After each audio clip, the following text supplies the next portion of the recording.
Good morning, everyone. My name is Jason Menzo. I'm the CEO here at the Foundation Fighting Blindness, and it is my great pleasure to welcome you all to Visions 2024.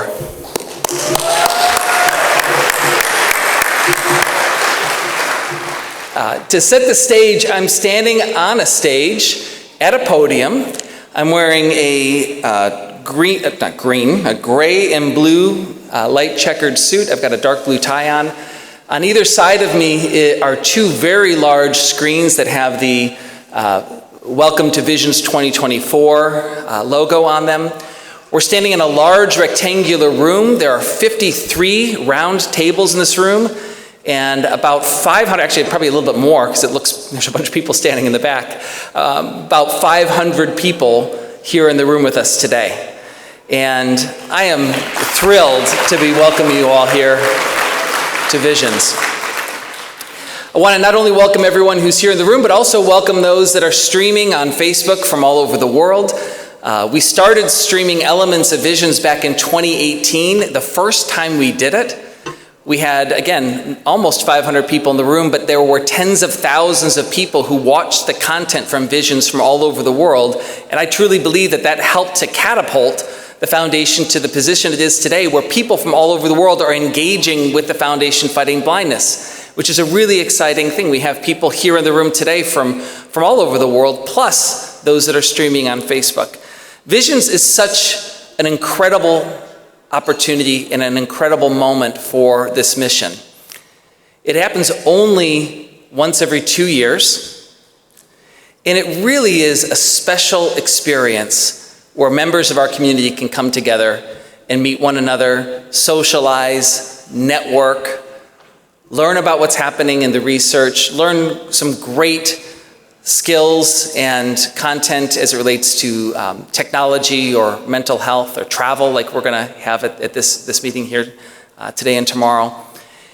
And what gets me most excited about it is that Visions is one of the first places that people interact with our mission and with the Foundation Fighting Blindness. And to that point, let me just ask the audience here today, if you've been to Visions before, please clap your hands.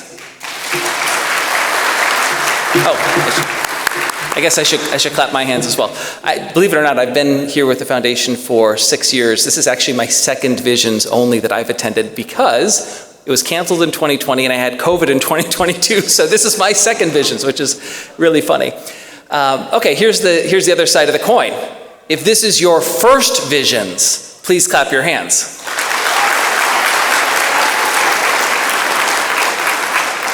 Now that's awesome. That is awesome. Here's the homework that everyone has. If you're someone who clapped your hands second, find someone who clapped their hands first and get to know them so you can get to meet and welcome folks who are new to our community. Okay, not right now. Okay, not right now. During a break. And that'll be awkward. You can go up and say, did you clap your hands first or second? I clapped my hands second. Okay. So I do have a little bit of homework. Housekeeping that I want to share with you all.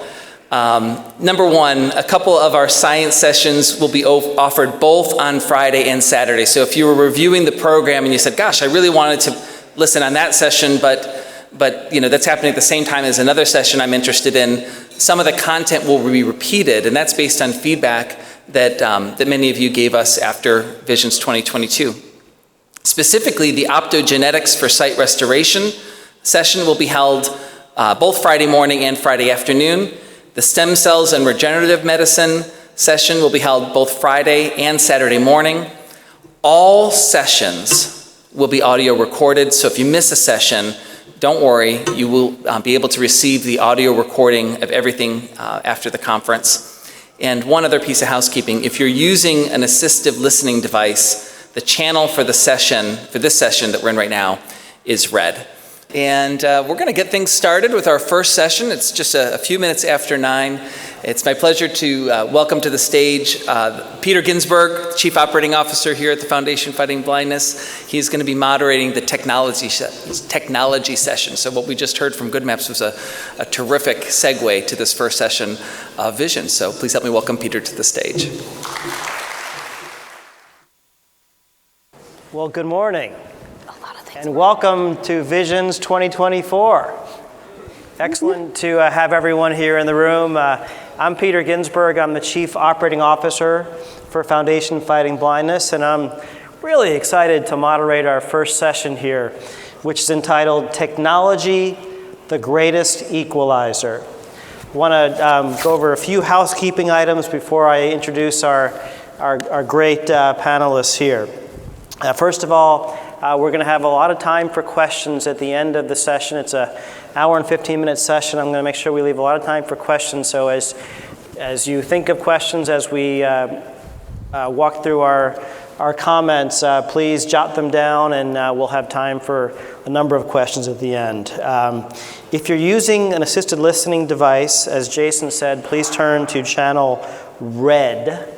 And don't forget to silence your cell phone, please. And the session is being live streamed on our national Facebook page.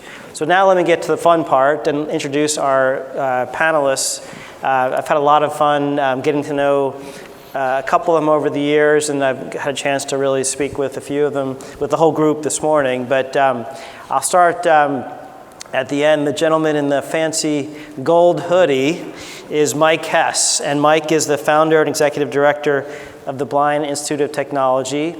Next to Mike is John Samuel, co-founder and CEO of Abler. And next to me, to my right, is Rebecca Rosenberg, founder and CEO of Roboca Vision Technologies.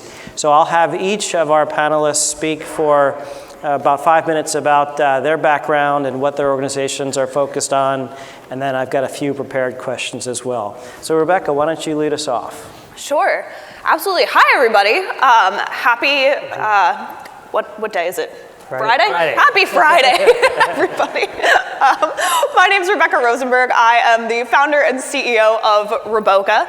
And this is my first Visions 2024 conference. I was part of the second group of clappers.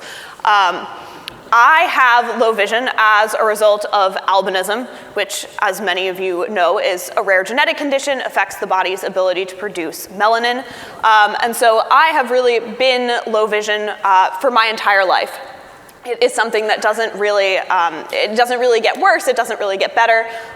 When you have albinism, you kind of are just at a low level of vision always. And so growing up, I really struggled to find assistive technology and tools that made sense for me, that worked for me, because I am lucky enough to have a large amount of residual sight. And so it really felt, as I was in school and I was working with my teacher of the visually impaired, that all of the tools that I was being provided were meant to default to audio or tactile only options. But when I was in about the 5th grade, I asked my teacher if she would teach me Braille. Not because I absolutely had to know Braille, but because I was young and I was curious and I really wanted to learn Braille. And she looked at me and said, "No, we're not going to teach you Braille. You have too much vision. We're not going to expend the time or resources to teach you Braille." She said, "As soon as the day comes that you are totally blind, you'll be the first one I want to teach Braille. But right now, no, we're not going to do that." And I remember being kind of confused, because then the next thing that she said was, "But here are all of these audiobooks." And I said, "Well, I don't like audiobooks very much. I'm not someone, I didn't know this when I was in 5th grade, but I'm not an audio learner. I am, through some cruel joke of the universe, still a visual learner." And so I struggled a lot with the audiobooks and just like keeping my focus on them. And it seemed, as I continued to go through school, like there was nothing that was going to help me make the most of the existing vision that I did have, which in my case is a lot, and in a lot of people's cases, from what I've come to learn through my work with Roboca, is that quite a large number of people have some amount of residual sight and usually want to use it, at least in certain circumstances. And so that was sort of the impetus for Roboca, which I was lucky enough to actually start out of my dorm room in college. I had gotten a grant when I was 21 to spend a summer on campus at Bucknell and work on an entrepreneurial project. sort of came up with the idea of allowing people to use their smartphone as a digital magnifier, but also kind of a distance viewing device, as sort of that vision augmentation tool. And it was like less than the back of a napkin idea. My background was in engineering. I was getting my degree in biomedical engineering, and so I was like, I can absolutely code this from scratch. I have no reason to believe I can't code this from scratch. And after what I think was like a 12-hour day sitting on my bed in my dorm room, like trying to just get the program that you use to code to open properly, I realized that I was probably not the right candidate to actually do that work. And so by the end of the summer, we had like almost nothing. It was a back of the napkin idea, and yet still my school was excited about it. They pushed me out to a couple of local news media opportunities, and I did like one radio and one TV interview in rural Lewisburg, Pennsylvania. I don't know if anyone's familiar with Bucknell, but it is in the middle of a lot of corn and very few people. And yet still, after doing those interviews, people started reaching out to me. They started asking when this would be available, how they could get it, how they could help me. And I started to realize that this was a problem that more people than just I had, and that more people than just I wanted solved.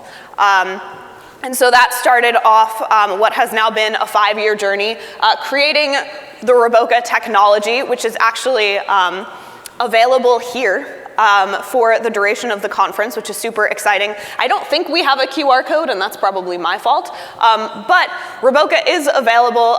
You can see it on a number of the signs that are outside. If you download it, you get access to the full version while you're here. Just make sure you give a thumbs up to the location services, then it will know that you're here, and you'll be all good to go. It'll just start working immediately. And if you have challenges or trouble with that, I will be in the exhibit hall for also the duration of the conference, helping people understand and learn how to use it. So please come chat with me. Tell me what you like, tell me what you don't like, and tell me if you're having trouble. Great. Thanks, Rebecca. Appreciate it. Excited to learn more about your app. John Samuel, you're next. Thank you, Peter. My name is John Samuel, and I am the co-founder and CEO of Abler, and I'm also the author of Don't Ask the Blind Guy for Directions. And the title really comes from my own personal journey, because I'm originally born and raised in Cary, and I know there's some Cary people, Peter. There you go. That's Cary, North Carolina. Yeah, Cary, North Carolina. Yeah, Jason. And, but I was originally born and raised there. And when I was in high school, I started noticing changes in my eyesight, but didn't know what was going on. And then when I found myself in college, I was walking into everything. And at that point, I realized something was seriously off in my eyes. And I got tested, and I was diagnosed with retinitis pigmentosa. And I was told I was going blind. And as a young person, I didn't handle the news very well. And the first things that went through my mind were, what girl wants to be with a guy who can't see? What kind of job could I have if I was blind? And where could I live if I couldn't drive? Definitely not Cary. And so, after college, I realized I had to get out of here. And so I moved out to Bangalore, India for a couple years, and then, because I could get a car and driver, then I moved to New York, and, because I could walk around the city. And then moved out to West Africa, where I started a telecom infrastructure company. But this whole time, I was keeping my secret. I didn't want people to know that I was blind and, all this was going on. I was ashamed by it. Then I found myself in grad school, and I was at this orientation event, and they had these name cards where you're supposed to go sit. Couldn't see, so I turned to the person next to me for help, and happened to be the dean of the business school. And she could empathize with me because she actually had a child with a disability, and she encouraged me to be open about my vision loss, and I was starting to talk about it openly with my classmates. And I say that was the first time I could be my true, authentic self, and I was able to open up my heart, and I met my wife in the program. But although I was open about my vision loss in my personal life, I thought professionally companies would see it as a liability, so I kept it a secret. And then I joined an investment firm, but after a few years, that company folded, and I was out of a job again. But this time I now had a wife, a baby, and we just built a house in DC. And if you know about those things, they're not cheap, especially when you don't have a job. And so I literally couldn't see the computer anymore, and I thought my career was over. And that's when I heard about this software that was developed at SAS, the data science company, and it had designed this software to help people who are blind and low vision visualize graphs and charts using sounds. And I thought it was the coolest thing in the world. But the coolest thing was, it was designed by a gentleman named Ed Summers, who many of you may have met last time. And up until this point, I had never met another blind person. Ed had RP, and I was like, I gotta meet this dude. I tried for months, no luck, and then finally my wife said, if he can live in Cary, maybe we can too. So we found a house online, told my folks, they got so excited, and they never thought I was coming home. And my dad immediately jumped in the car to go look at this house. And as he's driving, he's talking to us on the phone, and he started yelling at something. It's like, what are you doing, Dad? And he's like, oh, there's a blind guy in the road. Maybe it's the guy you're trying to touch with.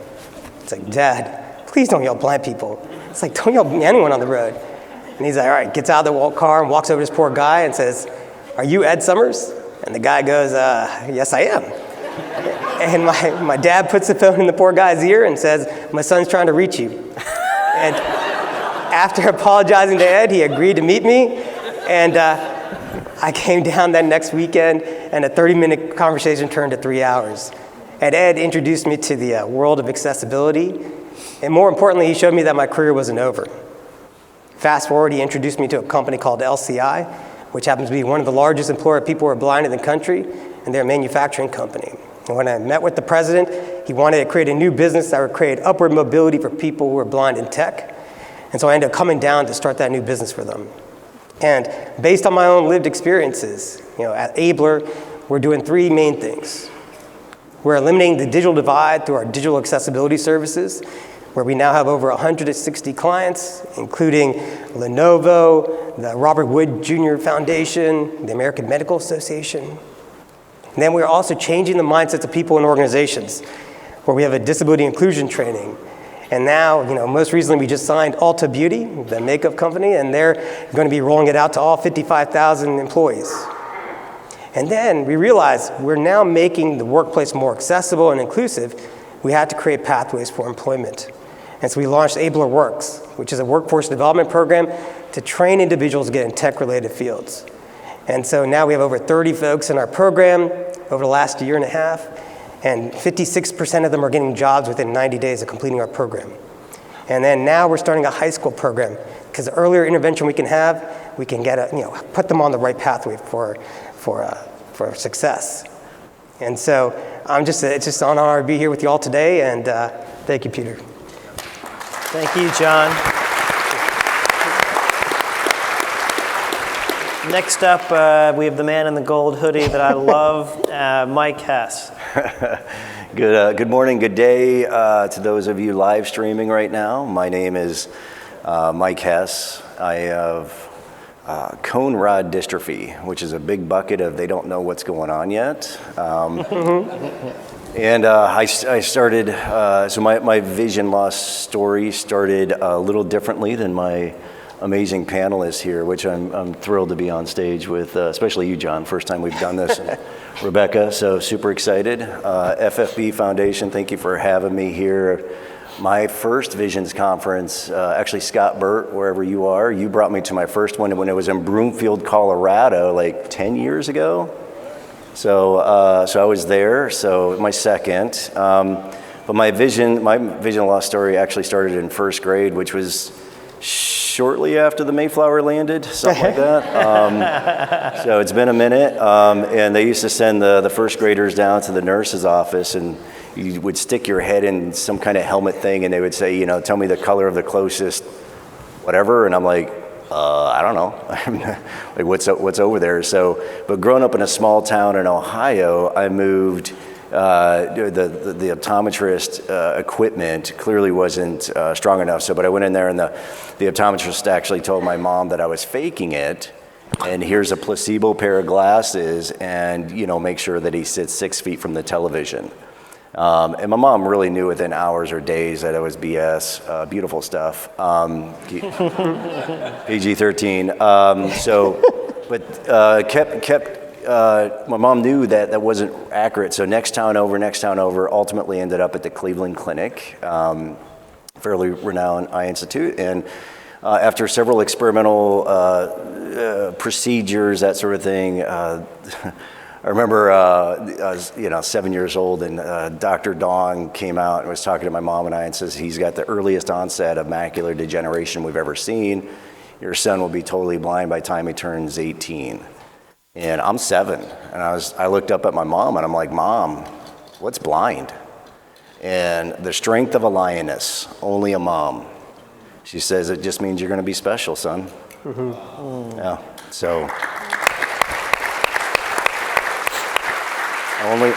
Only a lioness, ladies and gentlemen, only a lioness can do that. So I didn't address blindness as like, oh my goodness, what's going to happen here, right? It was I was like, okay. And what I did notice right away, I was eating so many carrots. Like, Mom, can I have a snack? Yeah, here's a carrot. But my brother is getting a Twinkie. Here's a carrot, son. You're fine. So lots of carrots. And then, but my school experience certainly changed at that point in time too. First grade, so what they started doing, and I was that kid in the back of the classroom that wanted to tell the fart jokes. So I got moved to the front of the room, and it's less cool to tell those jokes from the front of the classroom. So, and then, I still couldn't see the chalkboard, so they started putting like black paper over my desk to reduce the shine, and then they brought in a lamp. They started doing all these things that, again, they didn't call it bullying back in the day, but when you're different, in classrooms at that age, like you're not bullied, you're targeted, right? Like, because you're different than everybody else in the classroom. So I learned right away that, and as I was going through my elementary and middle school, that blindness wasn't great. Like, it was not a great experience. And growing up in a small town in Ohio too, I was not exposed to, depending on your zip code, like depends on, the integration, the services that are available to you, that sort of thing. And so I wasn't exposed to Braille, assistive technology, or white cane travel until I was actually in junior high. So I was a little late. I always tell people I'm a slow learner, but I'm still a learner. And that's kind of been my, and I got into high school super far behind on reading, but I had a couple of math teachers that took a shine to me. And they would not let me schlep off because I was that kid. I wanted to schlep off, and they wouldn't let me do it. And so I realized that I actually had an affinity towards logic and math and that sort of thing. Well, then, the Americans with Disabilities Act. So shortly after I graduated high school, it passed. And then IBM, so the first tech stack company in the world, actually had grant dollars that they were sending out to a handful of community colleges. One happened to be Community College of Denver, where my mom had relocated my brother and I to. And they created programs called Computer Training for People with Disabilities. And I was like, okay, I fit, but what's computer programmer? I had no idea. And so I had somebody explain to me what a programmer actually was at the time. And I'm like, all right, how much do they get paid? So they're like, oh, and this is how long ago it was. They're like, oh, you're going to start out at like $25,000 a year. And at that time, this is how long ago it was, you could actually survive, rent an apartment and actually have money for a movie, right? Like, so that's how long ago this was. So, but I jumped into that program, and it was a workforce development program. It was workforce development before they called it workforce development. But it was a 13-month program, 56 credit hours in 3 semesters, taking a drink from a fire hydrant. And that's what the program was, immersion. And I loved it because I went right from there to, at that time in the early mid-90s, the first technology bubble globally was being created due to, anybody old enough to remember Y2K, year 2000? Yeah, so that caused a bit of a ruckus within technology. So my first technology gig, computer programmer gig, was changing 2-digit date fields to 4-digit date fields. Mm-hmm. Anybody remember that one? So, but the good news is, like, that was the beginning of my technology career. All of my technology career was in private industry, Fortune 5, Fortune 600 brands. And I learned, again, that I was pretty good in tech. And I went from coding to the network side of the house, Cisco certified as well, ended up managing 7-8 figure projects over my career, spent almost 20 years in the private industry. did pretty well. I was a six-figure engineer back when it was a lot harder to become a six-figure engineer. But one thing that was always evident to me is that I was always the token blind person. Always I mean, with large organizations too, right? And so I started doing some due diligence, as a good engineer should, and just recognize that. And again, this is a time where diversity, equity, and inclusion really at its infancy from a corporate perspective, but truly disability wasn't a topic within any of those acronyms. Like, it wasn't at the time DEIA or IDEA. It wasn't any of that kind of stuff. Accessibility was still very much not talked about for the most part. And we're trending in the right direction. So with the great work from John and other organizations, like, we're pushing that needle. And FFB, I know, is super prioritizing this, but I left my six-figure income about 12 years ago to start Blind Institute of Technology because I wanted to address that tokenism. So not the greatest economic choice, I can promise you this, going from 120,000 single-family income to starting your own nonprofit. Wouldn't recommend that. But that's kind of who I am. Like, I'm like, all right, let's do this. If nobody else is doing this, then I'm gonna stand up and I'm gonna try to be a change maker and do this. And so BIT, Blind Institute of Technology, what was unique and fundamental about like what we're doing is our business model. We're a nonprofit staffing agency. So because I grew up in tech and I'm working around consultants all the time, so I know this business model can absolutely work. And so we started doing exactly what our mission was set out to do, and we started getting people that are blind, visually impaired, low vision individuals placed in small brands like JP Morgan Chase, CVS, DaVita Healthcare, small mom and pops like that across the country, and recognize like, oh my gosh, we can actually make a pretty good impact doing this. And then because my DNA, my essence was within workforce development, I always wanted to do something within workforce development. I just couldn't figure out, actually my very first business plan that I wrote for BIT was all about workforce development.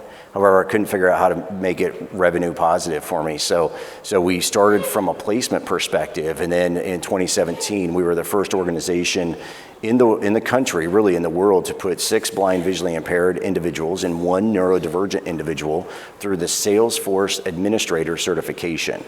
And I chose Salesforce for 2 primary reasons at the time. So first was Salesforce at the time was well on their way to being a global CRM leader. They've far surpassed that. But 2, and kind of a best kept secret around this, is from a digital equity perspective, Salesforce is the most accessible business enterprise application on the planet, right? So for screen reader users like myself, kind of important. So we had a pilot program, and because, so we had 7 people go through, 6 out of the 7 individuals we ended up getting placed, because again, we started as a placement agency. So we already had those relationships out there. So fast forward to 2020, Salesforce, so the year of the pandemic, everybody remembers that garbage fire year. Salesforce dubbed us the official training provider for people with disabilities globally, which is super cool. In 2021, that same program became the very first nationally recognized registered apprenticeship program per the Department of Labor in DC in the country. So cool and sad all at the same time, right? So, and since then we have now certified totally blind individuals on 4 continents within the Salesforce application, and on 3 continents we've been able to achieve employment.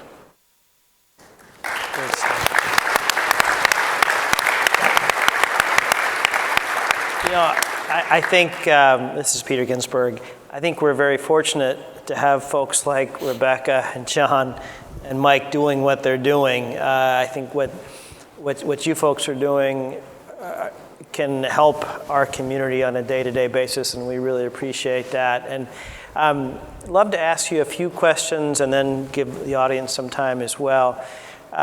First question is, many of us, we're afraid of technology, right? There's this dizzying array of options that we have in front of us, and oftentimes when we have a dizzying array of options, we get so nervous that we don't select any of them. We don't know where to go. And I wonder if our panelists could talk about, maybe you have a message for our community here what's the best first step that they can take to help them get their arms around these technology options and starting to leverage the options that are available to us? You want to start, Rebecca? Sure. I think one of the best ways to start to feel confident and comfortable with technology is, and this is not sponsored, is using an Apple device, specifically an iPhone or an iPad. I think they make it really easy. The devices are really accessible.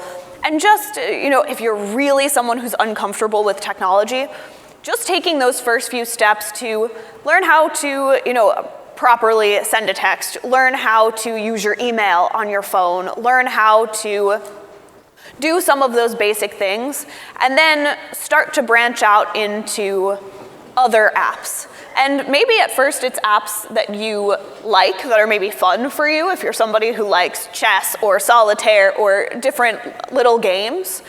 I think that just spending some time with technology does begin to desensitize people from how scary it can be, and gives you an opportunity to say, I figured that out by myself, and I had a little bit of a problem with the Wi-Fi, but I was able to just go and solve that problem. And it starts to just help, I think, build a little bit of confidence and comfort so that you can feel confident and comfortable trying new additional things.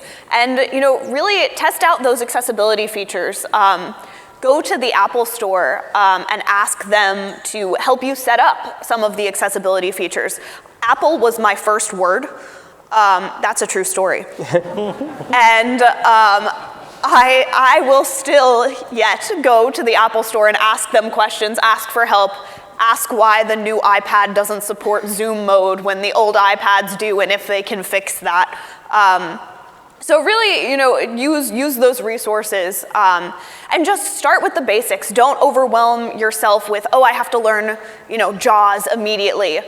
Let's get you comfortable, working on your computer first. And then once you kind of understand how things are laid out a little bit, then you start working with JAWS or with Zoom text. And that, I think, builds a confidence over time. John or Mike, anything to add?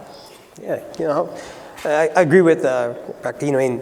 The Apple products are great, and I think that for myself, the biggest thing was not to be resistant to change.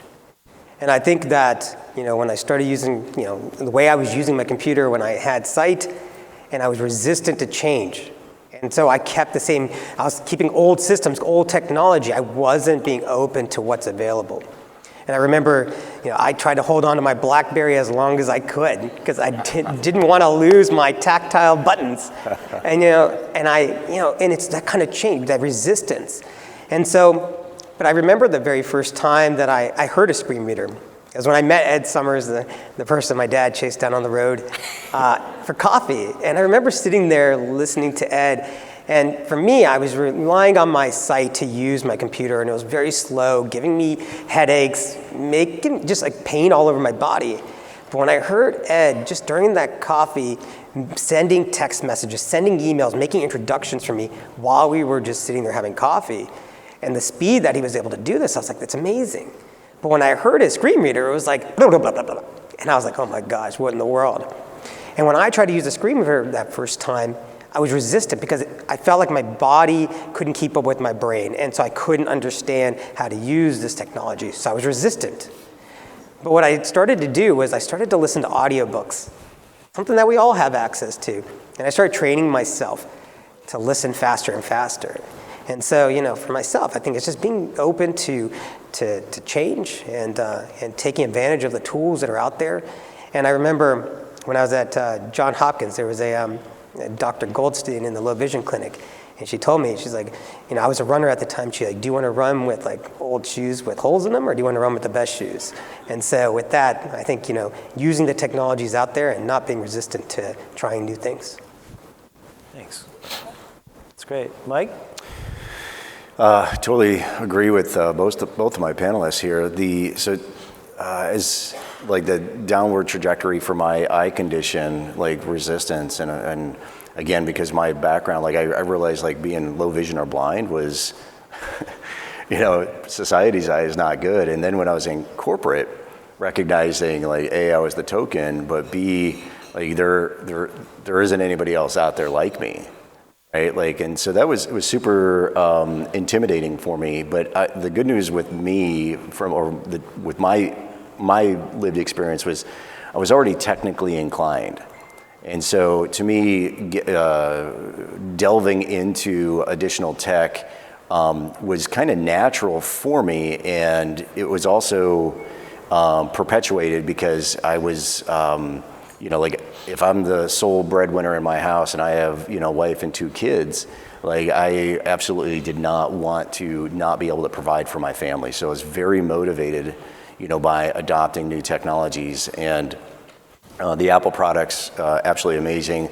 But then it's the understanding that, like a mobile device or a screen reader, and there really are like multiple screen reader choices out there. So the free version, the open source version, which works amazingly. So starting with stuff that's, instead of investing dollars into paid versions of anything, see what's out there from an open source. So NVDA, so non-visual desktop access, is a free version software that you can download. It's stellar, it's very good.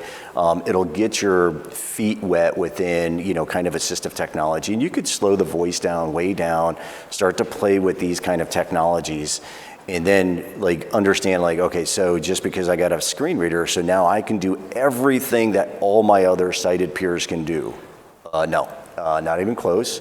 It's and it's because what's slowly evolving, again, within the diversity, equity, inclusion, accessibility space, is that, so making applications, whether it's on the web or whether it's native to iOS or Android, like making those technologies, those user interfaces accessible, you have to make sure that the code, right? So regardless of what code you are, regardless of what platform, you make the code accessible as well.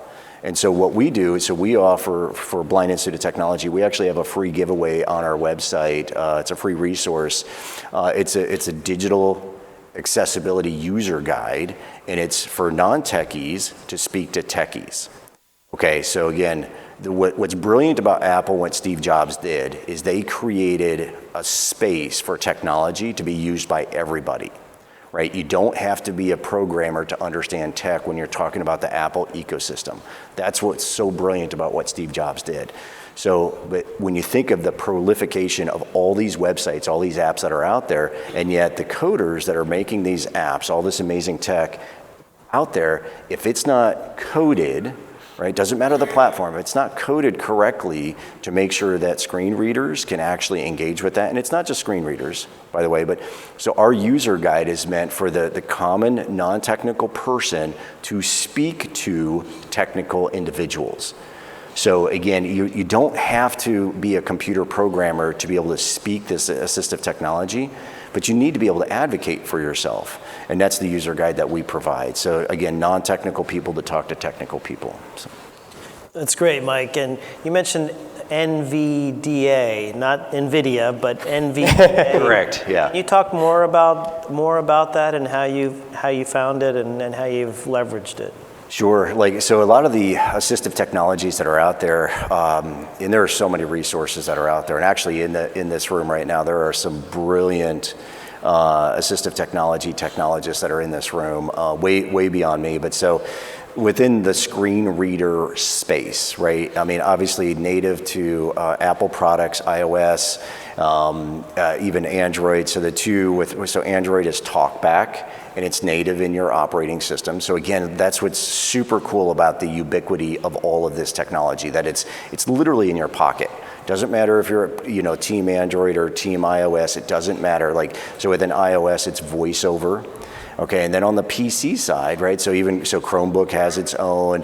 Microsoft has Narrator now, which has come a long ways. And again, these are native within the operating systems. And then outside of the operating system assistive technologies, you have either open source, which is the NVDA, not to be, the NVIDIA, which is now king of all tech, right? So NVDA, non-visual desktop access, totally open source. You can download it on your PC.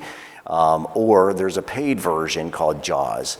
And JAWS used to be, it's an acronym. So do you remember what it was, John? Job access with speech. With speech, thank you. Okay, so I knew job access. So job access with speech. And so that's a paid version of a screen reader technology, right? And dipping your toe, like Rebecca says, like start with your what's in your pocket right now. Before you go to turn it on, you got to Google like how to shut it off, because the first thing you're going to do, you're going to turn this on and you're going to freak out and you're going to be like, how do I shut this off? So before you turn it on, Google how to shut it off, okay? Because you're going to freak out, I promise you. But so lean into this, right? Because again, tech is everywhere. Like our society isn't going to less tech. It's going to more tech, right? And AI, and we're going to talk about AI here in a minute. Like everything is going more tech, but as within your vision loss journey, just again, dip your toe, lean into this a little bit more. I promise you, it's going to empower you to know that you can still do more things. Again, with Rebecca's tools and some of these, like you're going to be more effective, not less effective. Mm-hmm. That's great. Thanks, Mike.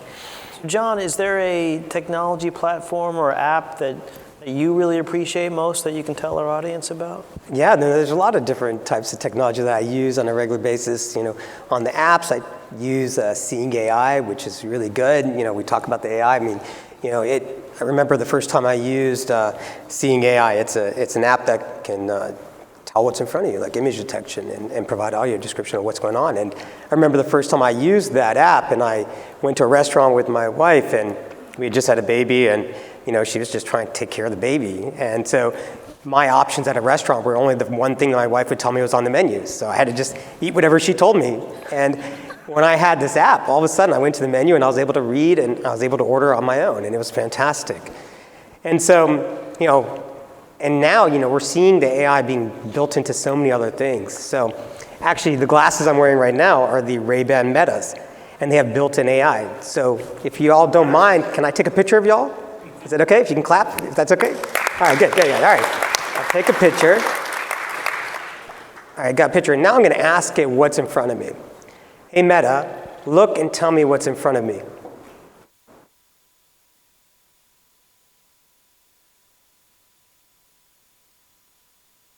All right, it's telling me that there's a group of people at a conference or an event space. So, right in now, just in my ears, I was able to hear what's in front of me. And so it's pretty amazing what's being built. But what I really love about this is that these type of tools aren't designed for people who are blind. It's designed for everyone. And this universal design is something that's really important, because I don't want to necessarily have a tech that looks like, oh, it's designed for someone who's blind. I want tech that's designed for everyone and can be accessible for everyone. So these glasses are an example of it. Even the watch that I'm wearing, so this is the E1 Bradley watch, and it's a universally designed timepiece. And this watch actually is the Foundation Fighting Blindness version. So I think they give $100 to Foundation Fighting Blindness whenever you buy this one. And it's a universally designed watch where it's fully tactile. So I can touch the time, and those who can see it can actually tell the time by just looking at it. But this is, again, an example of universal design. And so I think when we think about tech, building it into everything and making it accessible for everyone is kind of where my whole mindset is on this. That's cool. And so this is Peter. That watch is available online through E1, and the foundation does receive funds every time one purchases that Changemaker watch. Tell me about the glasses again, John. So are these widely available? Or Yeah. So I actually heard about it on CNBC in their morning show. As Andrew Ross Sorkin was talking about it and saying, oh, it's so cool, you can just ask what's in front of you. And I was like, why does a sighted dude want to know what's in front of him? And I was like, this is a tool for me. And so I went and bought them right away. And people say I look like the Indian Clark Kent. So, So, no, it's Ray-Ban Meta. So they're just Ray-Ban sunglasses, they're Wayfair glasses with the Meta, the Facebook kind of AI built into it. And then you can instantly put it to your Facebook or Instagram. So I haven't gotten that far with it. I just use it to read what's in front of me when I'm trying to pick out something. And there's a microphone in the back of the Oh, they're frame. built in, all in, so that like you can't even see them. So, again, you can't tell. It's the microphones. I mean, there's the speakers like all over here, and the microphones I think is built into the nose piece. But again, you can't see the tech. It's just built in. And again, these were designed for, people who can see, but it's, again, one of those things that are beneficial for everyone. That's great. That's great. And I think it'll answer your text messages and read your text messages out to you if you set them up to do that. Yeah. It does a whole bunch of additional things, almost like a Siri type. Exactly, yeah. And I think they'll also put, if you're someone who has prescriptions for your glasses, they'll put them in. Or you can have them as sunglasses, or you can just have them as blue light blockers. I've heard a lot of great things about these. I don't have a pair yet, but you should get some. That's what I keep hearing. And so it's actually a Bluetooth connecting your connected to my phone. It's connected to your phone. To the glasses. That's great. And then the battery of it, it's I think you get 36 hours, but it comes with you put it in the case and it'll charge back pretty fast. So again, that's one of the key things is battery life, and then the connectivity. So it's using the phones, for the processing, so it doesn't need to have that battery being. That's great. And we will have a lot of time for questions, and then we'll be here sitting up front afterward if you have more one-to-one questions. Rebecca, what technology platform or app do you use a lot that we haven't talked about already? I think a couple things worth talking about would actually just be the Books app that's on, I think it's usually pre-downloaded onto your Apple device, and I'm sure that there's an Android version of this as well. I just, like I said, first word Apple.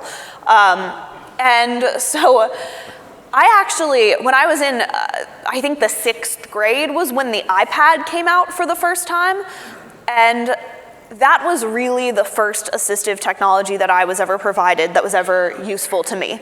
And when I say that it was something that I was provided, I mean that I fought tooth and nail for that iPad. I begged my parents, and they said, okay, if it's something that you need, we'll do that. And then I begged the Commission for the Blind and Visually Impaired in my state to basically get me my textbooks in a PDF format, my school textbooks.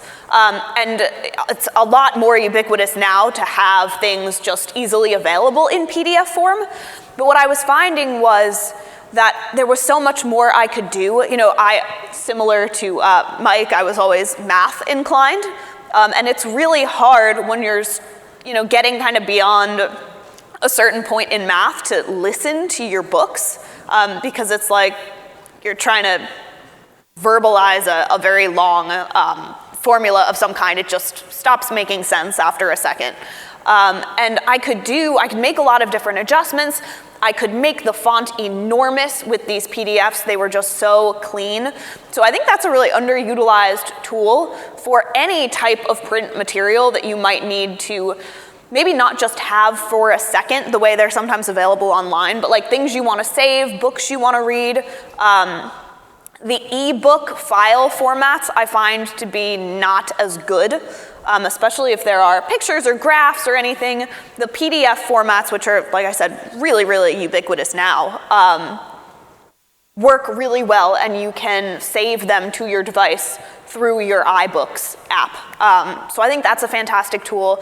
I will also say, to the point about widely available technology that is helpful to people who have vision impairments.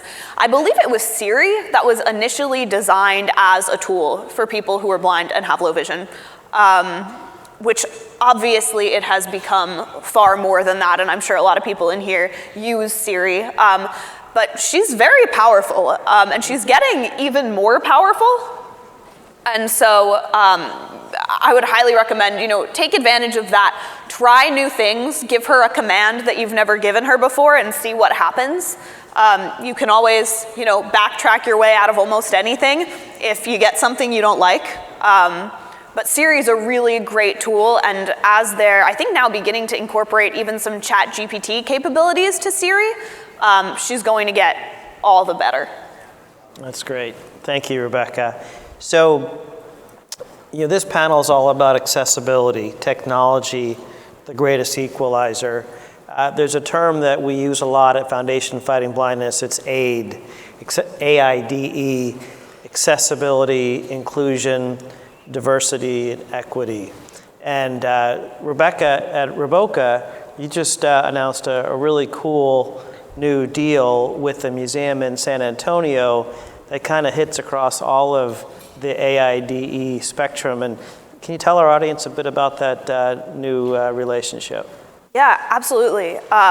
We're so excited about this. And so Reboca is working with the, get ready, long name, the San Antonio African American Community Archives and Museum, SACAM for short, in San Antonio, to actually improve the visual accessibility in their space. And so similar to what you'll find here, where the Reboca app is available and all of the features are immediately unlocked as you enter into the space, the same thing will happen if you visit SACAM. And we're so excited. We launched it with them as part of their Juneteenth events. So over the last 2 weeks or so, they've been having events surrounding this day, really working with Reboca, working with their community. And they're actually, so right now they're in a very small space, but they are on track in the next couple of years to be, I think they said, the second largest African American museum in the country, which is just incredible. We're so excited to be working with them. And we're so excited that they have really taken a lead, as they've got a lot going on right now with their move. They've really truly considered accessibility and are truly thinking about, and we're seeing this a lot actually across the arts space, which has been incredible. A lot of organizations are really starting to think about and consider accessibility and how that does play into their DEI initiatives already. And we're also starting to see that certain certifications or accreditations that especially museums are trying to get are incorporating accessibility into the requirements that they need to meet in order to get those certifications and accreditations. So we're super excited about that partnership. It's a fantastic museum. I am probably going down there later this year to check it out. So highly recommend that you do as well. See them before they get huge. Then you'll get to say that you were there from the earliest days. That's great stuff. And I lived in San Antonio for 3 years, and I highly recommend a visit as well. So, John, I read your book, Don't Ask the Blind Guy for Directions, and I wondered if you could pass along any key message. I know there are a number of key messages in your book, but is there one message that you'd love to share with our community that might help them as they move forward and also might interest them in buying your book? Well, thank you, Peter. I started thinking about this question because, when I first was diagnosed, I thought I was alone. But, for those of you who are early in your vision loss journey, realize you aren't alone. Right? You aren't alone. It's not there's other people who have gone through this. And for those who are further along in your vision loss journey, remember you're not alone. Help those people who are early in their journey, right? Think about what you wanted when you were first, diagnosed or first found out you were losing your sight. How can you help those who are just, in the beginning of their journeys? Because I think that's one of the things that have surprised me the most. It took me 17 years to meet Ed Summers, who literally lived half a mile from where I grew up. And so why did it take me 17 years to meet someone else who's blind? And once I did, it was like coming out of the closet, a blind person. I was able to be my true authentic self. I was able to do so much more. I was able to bring my full self to the workplace. But Ed also introduced me to help me find employment after my vision loss, right? So it was huge.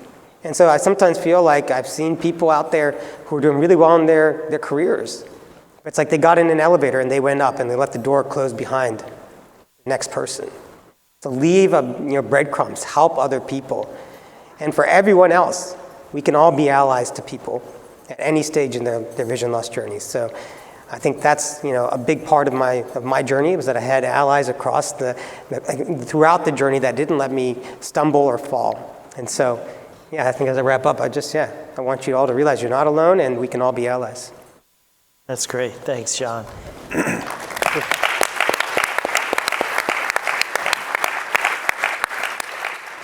So Mike, at Blind Institute of Technology, you're all about bridging the gap between members of our community and the companies that they might be interested in joining. Do you have a message or a comment to those members of our community that are trying to find a job that they can be really excited about? Absolutely. So, I know this is PG-13, but I'm a badass engineer, and it's because of my blindness. It's not despite my blindness. So I am an amazing engineer because of the journey, the lived experience I've had to live through. And everybody in here are going through this, and I understand the perception and the stigma and the fear and all that kind of stuff. Just know that you are amazing for this challenge. Resiliency is a muscle, right? And you strengthen that muscle by going through challenges. That's all this is. This is not when individuals reach out to Blind Institute of Technology, I still do about 90% of the initial interviews, and one of the first questions I ask individuals all over the globe, doesn't matter culture, language, socioeconomic, geopolitical, so our lived experience transcends all of that. And one of the first questions I ask individuals is your situation an obstacle or a barrier? It's really important for you to think about that, because if it takes you more than a nanosecond to think about that, recognize where your headspace is right now. However, I'm here to tell you that this is just an obstacle. And the more you work on this, the more you realize that technology is there, the support system that John is there. There are individuals that are out there that don't know your exact shoes. They know similar shoes, though. Lean into this a little bit, and it's going to strengthen that resolve, that resiliency muscle. And you will get through this, and you will be a more effective human being. You will be an amazing human being because of the challenges that you overcome every single day. I promise you.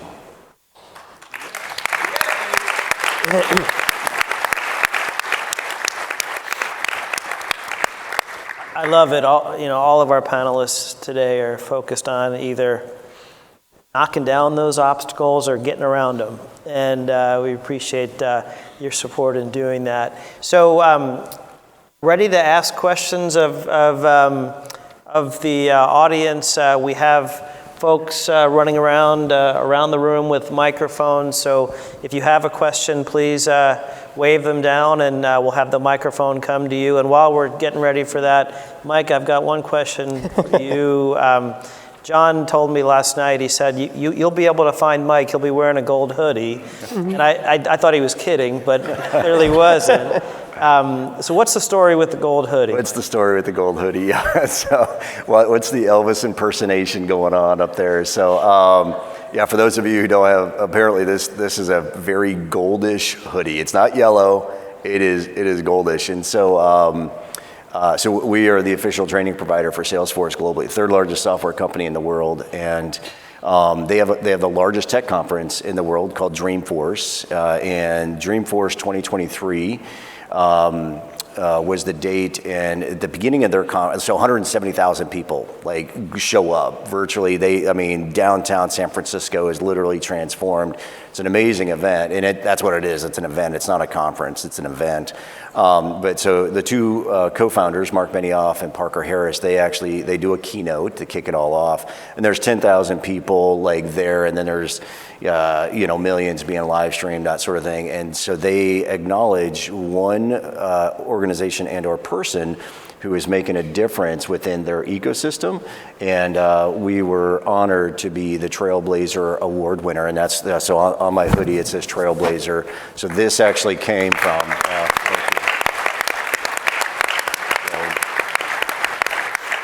thank you. So it's not because I don't have any fashion sense. Well, I don't, but I mean, but this, so I wear this. It's a conversation starter, and this is because of the blind, visually impaired community. This is because I was not afraid to lean into this amazing community, which we are.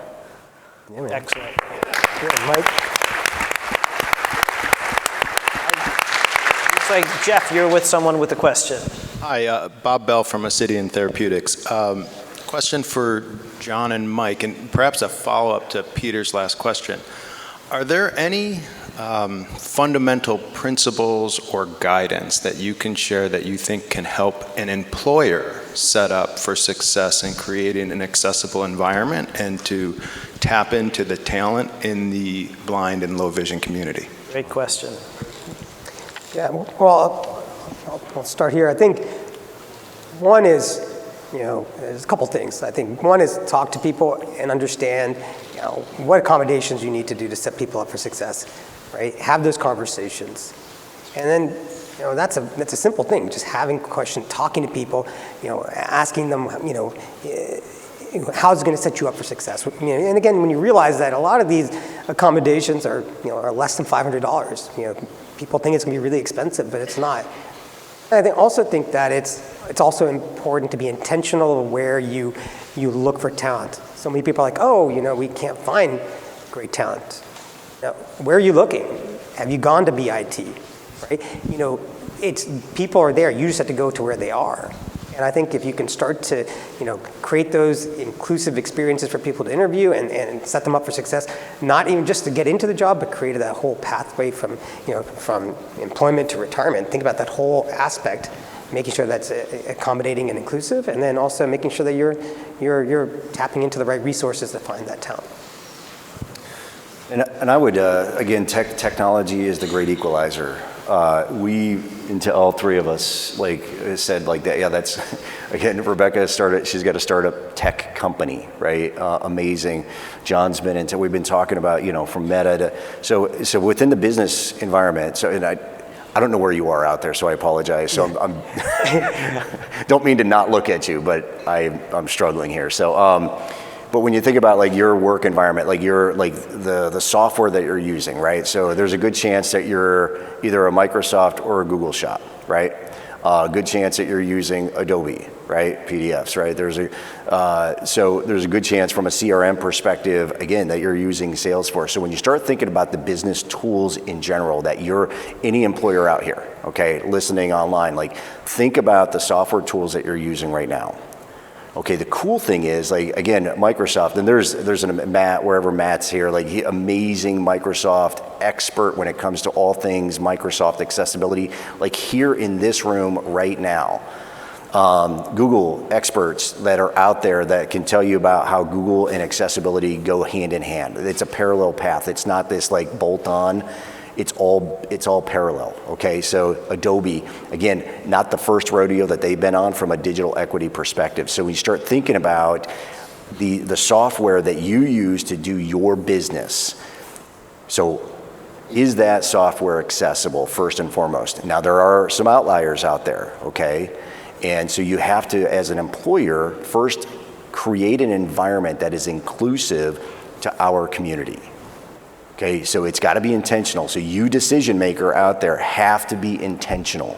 Because this isn't vaporware. This isn't someday Microsoft's going to figure out, someday say no, it's you, the employer, you, the CEO, you, the COO, you, the CIO have to be intentional about the software that you're purchasing. Because it starts with that. So you could be all excited about I want to hire blind people. I'm so motivated. And then we come to your place and you're like, oh, this software's not accessible. Mm-hmm. It starts with you, the CEO, being intentional about making sure that the environment, and because again, it's all it is. I promise you, accessibility is out there. It's you, the decision maker, that has to be intentional. Yeah. And I'll also say, don't take the salesperson's, their word that it's accessible. You have to test it. Right? True statement. Yeah, true right? statement. You may are going to say, oh, it's accessible. Yeah. It's accessible until when you sign that dotted line. Oh yeah, I thought you meant you can use it on a Mac or a PC. Yeah. No, that's what we're talking about, right? So make sure you get that tested. And you're right. It has to be, You need to have those internal systems and make sure it's part of your procurement policy. That's great advice. Switching to the far left of the stage. Hi, everyone. My name is Harris Rosenzweig. I'm the Director of Assistive Technology Services for a company called TCS Access. I'm part of the second group. This is my first time here at the conference. I've had the great privilege of working with Foundation Fighting Blindness. And I had more of like a comment.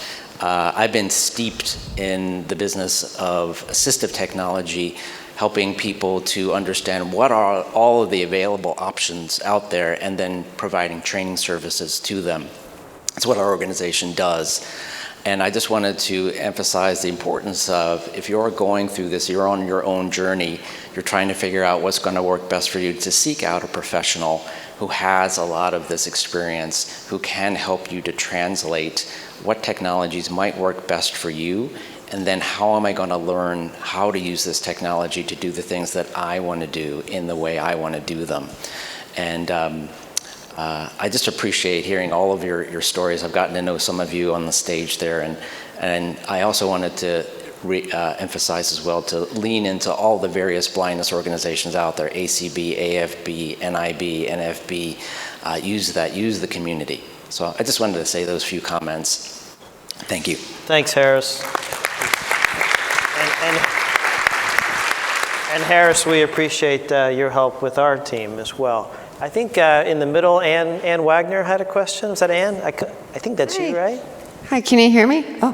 Yes. Okay. So yeah, I'm Ann Wagner, and I also have retinitis pigmentosa, and I think I have a question for John. Do those talking glasses read soup labels? I haven't tried it with soup, but I have used it with cheese, and it did read the cheese to me. So it does do pretty well with the reading. And yeah, so the other day my wife was traveling, and I was responsible for making lunch for the boys, and grabbed a block of cheese and asked what I was looking at, and it read perfectly for me. And I've used it with menus as well, and there are some hallucinations sometimes, but for the most part, it's pretty good. Hey, John, we did have a couple people ask if you could repeat the information about where to get the glasses. Yeah, so you can get this I got it from the Ray-Ban website, so just rayban.com, I guess, the website. And Best Buy also sells them. Yeah, and so, I think there's multiple, I think you can get them on Amazon too, but, they put a little upcharge on it on the Amazon I saw, but at Ray-Ban it was, yeah. So Ray-Ban, Best Buy, Amazon, and what's the name of the glasses? These are the Ray-Ban Meta smart glasses. Okay, great. In the back. Hi, I'm Tom Persky from Arizona, a Stargart person, and my first vision conference, I was the opening speaker in 90 and 92, so that was a little bit of back in the Stone Age. But I wanted to mention you, Rebecca, your app is awesome. I just learned about it through the information here. And as an Apple user, you mentioned, going to the Apple store. They have a great accessibility phone call that they know me well. It's called Apple Viz, and it's especially for us, appleviz.com. The toll-free number is 877-204-3930, and they are so patient, and I call them like every day, I think. So that was 877 204-3930. 204-3930, and it's appleviz.com. Viz, V-I-Z? V-I-S, appleviz.com. applevis.com. Thank you. In the back. Hello. Can you all hear me? Okay. Yes. My name is Guy-Lisa Black, and I am from Charlotte, North Carolina. Hey, North Carolina. In the house. I was interested, and anyone can answer, as you mentioned, learning new technology. I'm the type of person that kind of needs to be taught.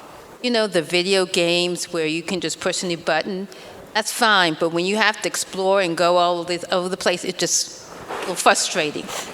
So, my situation is that I work with an organization, it's in Charlotte, like MAB, and there's a DSB, and I wanted to learn JAWS. I have RP, and it is progressing, and I learned a little bit of Zoom Tech, but I want to learn more. And there is a waiting list. I've been on a waiting list to learn JAWS for over 1.5 years. Wow. So I was wondering what other resources are there for us to learn, like that NDVA or JAWS and things like that.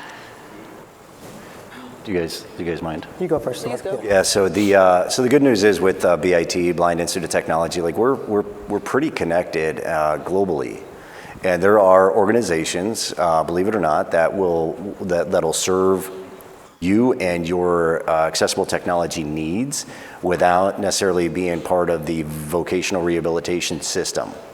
So they'll grant you in to their services. Feel free to reach out to us directly.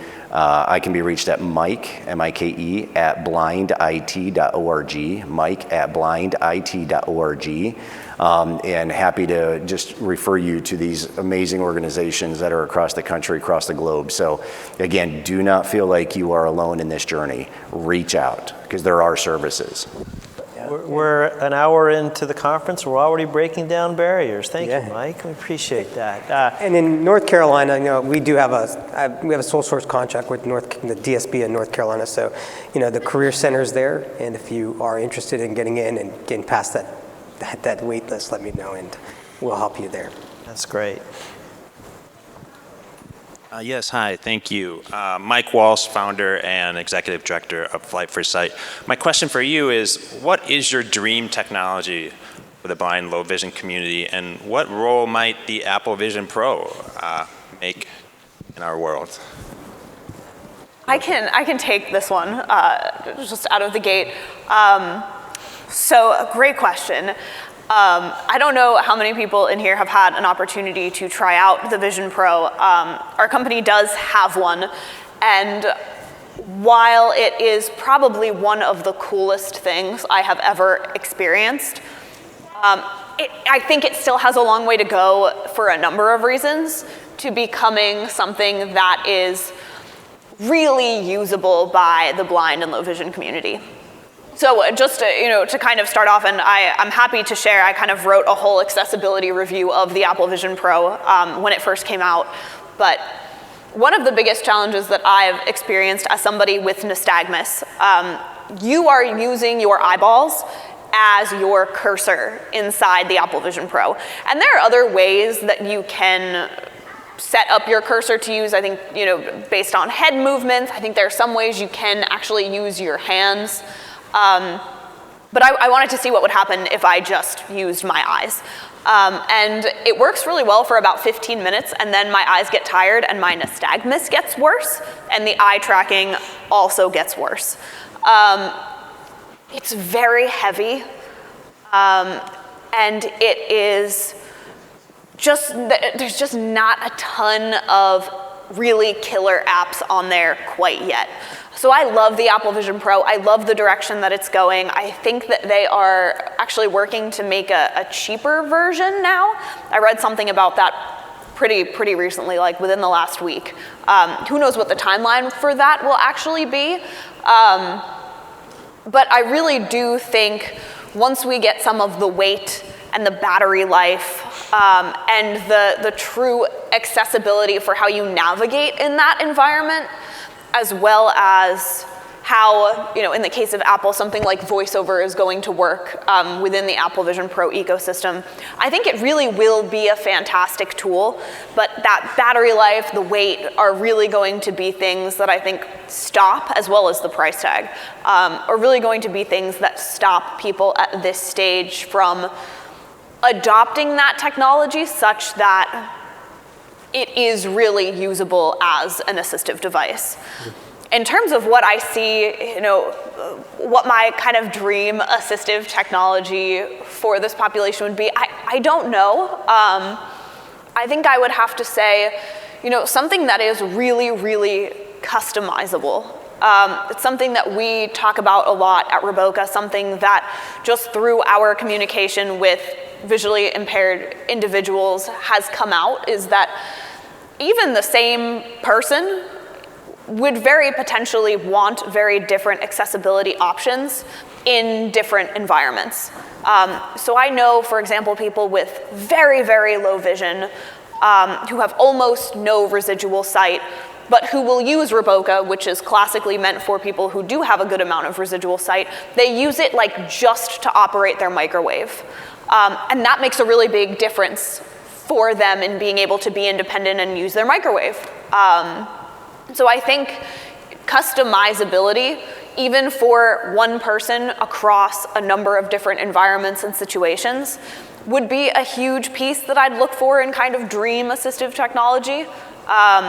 And I think also the ability to kind of toggle on and off different features that you as an individual love or hate would also be a feature.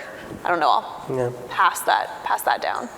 Yeah, well, I think these glasses are kind of in that direction. I think once the AI gets a little bit better, it's learning, and we get a little bit, the way it integrates with the phone, I think this gives me hope that the technology is getting to that direction where we want.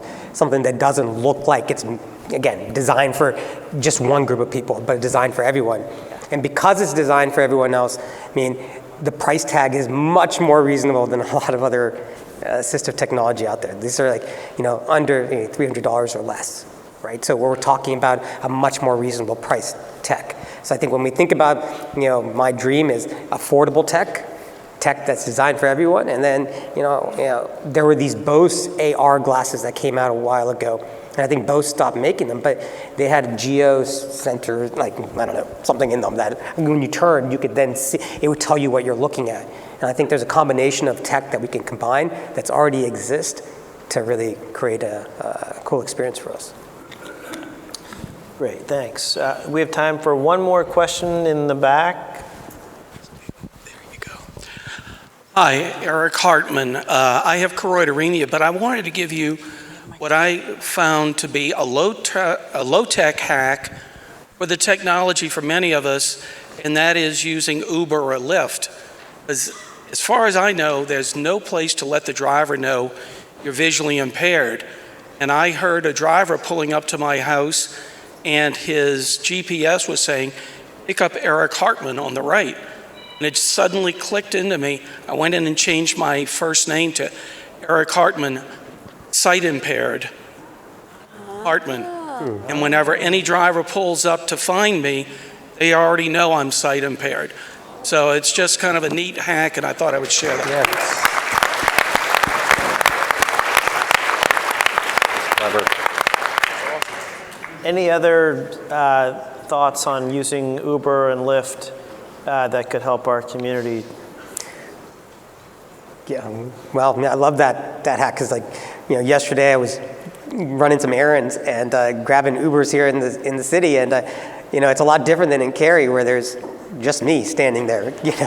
And there's a lot of people here, and I was I'd have to write the text message. Hey, look, find me, and it took me 2 Ubers left me each way going to the place I was going. 2 Ubers just left me, and there was a third one on the way back. Same thing happened, and even someone on the street who was driving, she actually stopped the car, got out, and tried to help me because she actually had cataracts and could empathize with me.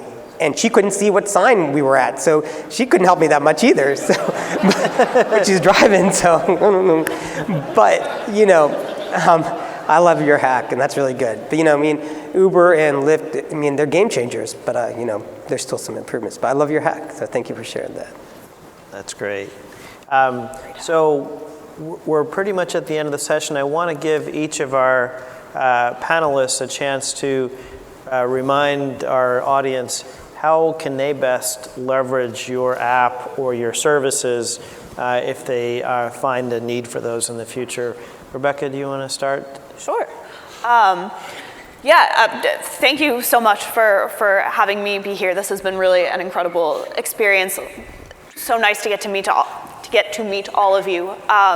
If you're interested in using Roboca, learning more about it, it is a free app download on the App Store. While you're here, you'll get access to all of the features totally for free. Just hit thumbs up on those location services and your device will know where you are and everything will just work. And then when you are out of here, you'll go back to kind of the free version. So I highly recommend checking it out. If you have questions, I will be here. My email is just Rebecca, REBECCA, @Reboca, REBOKEH.com. Feel free to reach out to me. One other plug for something that I think would very much interest this audience, and I promise I'll make this quick, is that Roboca has actually partnered with the Johns Hopkins Disability Health Research Center, and we're really early on in the work that we're doing, but our goal is to develop a community platform that's sort of like what we're calling an antiviral social media platform, specifically for people who are experiencing vision loss, to really foster one-on-one individual personal connections over specific topics. And so kind of setting it up as a mentor-mentee type relationships. Over the next, I would say 9 months or so, we're going to start looking for people to beta test that software. And so if that's something that you think you might be interested in, if you think that you can provide advice, like John mentioned, to other people who have vision impairments or who are experiencing vision loss, if you are someone who is seeking advice because maybe you're a new mom and you're trying to learn how to navigate being a new mom while also experiencing vision loss. We're really excited about this platform. The team at Johns Hopkins is really excited about this platform, and we would love to have you and people from this group take part and give us feedback as we're building this out. So if that's something you're interested in, feel free to shoot me an email, or also if you sign up on Roboca's website just for updates, we will absolutely be letting our whole update list know when it is time to be bringing people in to do that testing. So fun little plug. Thanks, Rebecca. John, tell our group how they can leverage your services at Abler. Well, if you want a good short read, go check out Don't Ask the Blind Guy for Directions. And then also, I mean, if you're interested in getting tech-related fields, or when it comes to accessibility services, or even the disability inclusion, we'd love to support you wherever you are in your journey. You can visit us at ablr360.com. That's ablr360.com. That's abler360.com. And you can email me at john.samuel@ablr360.com. And yeah, follow me on LinkedIn. I share a lot of content, and I think it's important for us to be vulnerable and share our stories. And something I talk a lot about is proximity builds empathy, and we do that through storytelling. So yeah, please connect. Thanks, John. And Mike, how can our audience get involved with Blind Institute of Technology? Yeah, I make myself almost scarily available.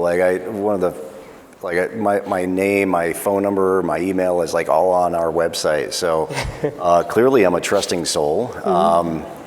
But I don't answer every phone call. Just know that. So if I don't recognize your phone number, you're going to have to leave a voicemail. So, but I get back to people. Period.